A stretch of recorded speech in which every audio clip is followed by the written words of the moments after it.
I want to share more thoughts on the spinner, which, as you know by now, is the tentative name that I have given this new subtype of INFJ. I also call this INFJ the INFJ of the future. And there's so much more to say about this INFJ. I call him the spinner, and also I call him for reasons that I want to detail a little more.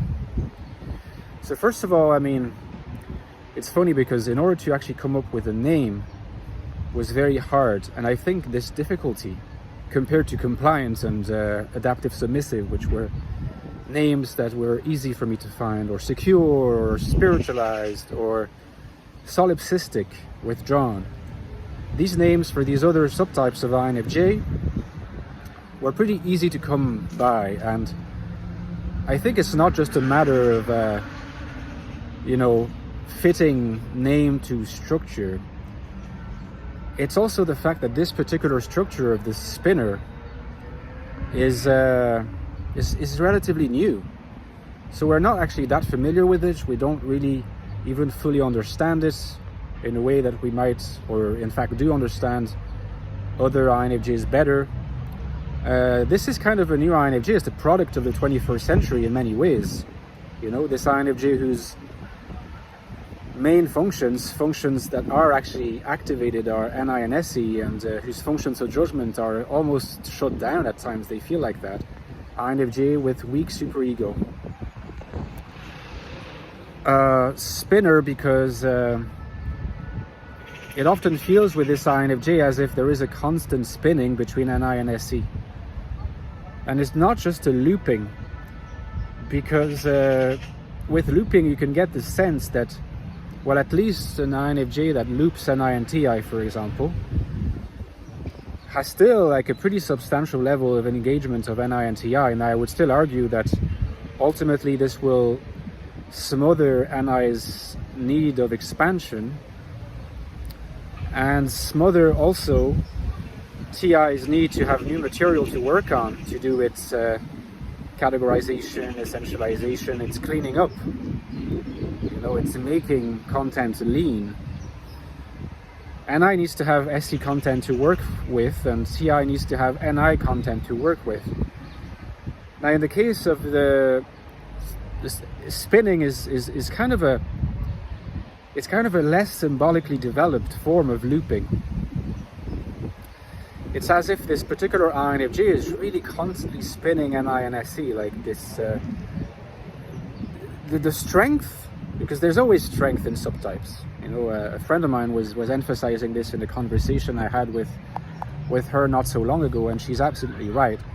We should be aware of giving a narrative about INFJ subtypes that is so developmental that it suggests that nothing short of his spiritualization is good enough. There are mythologies and strengths and motifs and narratives surrounding all the subtypes. A solipsistic INFJ has strengths, and with a compliant INFJ has strengths.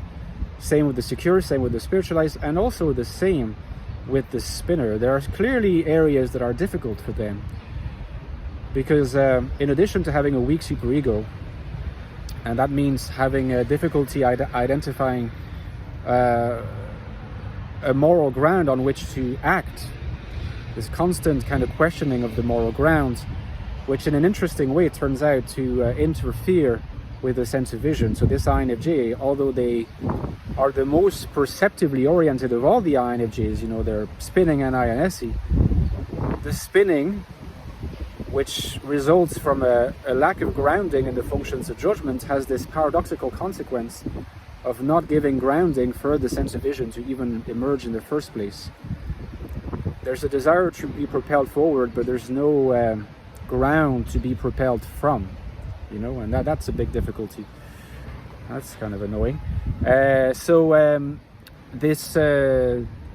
INFJ nevertheless has strengths when it comes to images, not the symbol that is formed, the symbol and the sign that arise out of the interaction between the images and language, but the pure images. that arise from the interaction between SE gathering and NI processing. And so you'll notice, for example, that when it comes to imagistic analogies, when it comes to evoking an image, a literal image from a text that someone else says, or from what they themselves want to say, they're much more comfortable with using images. These INFJs are full of images. So you can see that there is an artistic potential that is quite strong here. Images to them, evocative images come to them like a sixth sense. Again, I'm insisting on the fact they're images, they're pre-symbolic. And that comes from the fact that it is the functions or judgments that allow the symbolic function in us, and with that the linguistic function to emerge and develop and strengthen.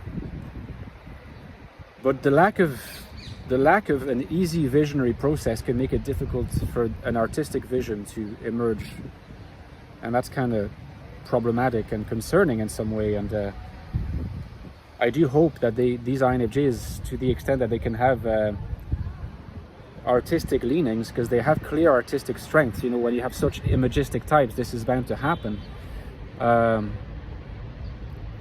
I do hope that they can find a sense of grounding in that at some level, and the more we learn about them, the more we will be able to provide a narrative according to which they can actually reach that sense of grounding, because everyone needs grounding, not just in your art, in your creativity, but in your sense of self, in your happiness, in your flourishing. I've been saying he in relation to this new INFJ a lot. I have not been saying she. And the reason for that is, empirically, in my experience, they've all been men. Now, of course, there will be spinner women too, but it seems to be mostly men.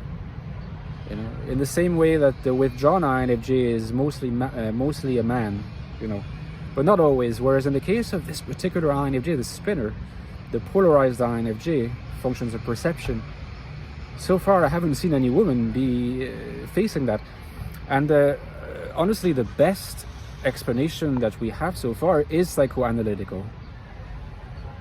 It turns out, and I can tell you more in a video if you're interested, that would take us kind of out of the Jungian domain, at least for a while, but Jung would agree with this, I think. Women develop superegos earlier than men. And the reason why is complicated to explain, but there's something about the female developments, including, especially as a child, that is quite different from the boy's development, and ensures that there will emerge at least the basis of a superego that can then develop. It happens later with men, and the problem is that in our contemporary society, the weakening of the superego is in that later phase, not in the earlier phase where it starts developing for women.